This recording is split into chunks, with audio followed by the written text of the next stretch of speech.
Petir ji salekê Firokeyên Tirkiye bordûmana Snûrên Herêma Kurdistanê dikin, taybet Snûrê Qaza Amediyê. Lê nahiya Dêralûk jî bordûmanên Firokeyên Tirkiye ziyan gehandîne nêzîkî 21 gunda li Snûrê nahiya Navbirî. Hewlatî jî dibêjin. Ji bilî ziyanên madî di ev sala de ji tirsa bordûmanan xelk neşiyayîne raz û baxên xwe jî sexbêr bikin.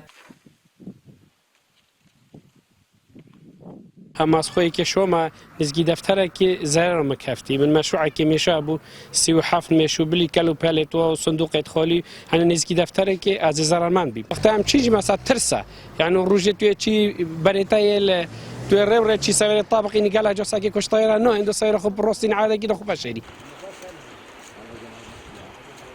ئەکەش بەر بردومۆنە ترکی نابیت ئەس دش بەهۆرێ بە چمە وێرێ دخیڤەتێکی ڤەدەم و دل بالخيباتهم دي بخو زافياكو برنج ايو طماطو كم ايكو كونجيو كم ايكو تشتكي دي كم يعني حتى بورون تيت از دلويري بم دو اس بجيفو جيونو خو بكم ڕێبەرێ ناحیە Dêralûk jî derbarê ziyanên hewlatiyan wiha dibêje.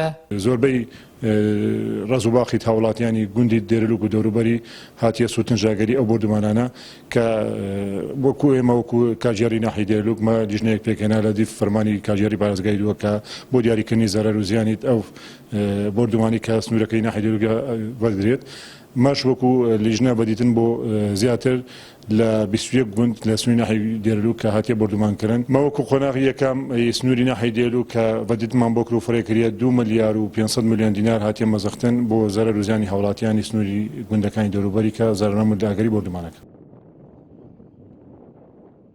Li Snûrê Qaza Amediyê Snûrê nêzîkî 90 gunda zarar û ziyanên bordûmanên Firokeyên Tirkiye fêra geştiye. Otanokê jî bordûman her carê li deverekê dête kirin û qerebûya ziyanên xelkî jî berdewam dête tûmarkirin. Bêgû jivanê dana qerebûya hewlatiyan bête diyarkirin.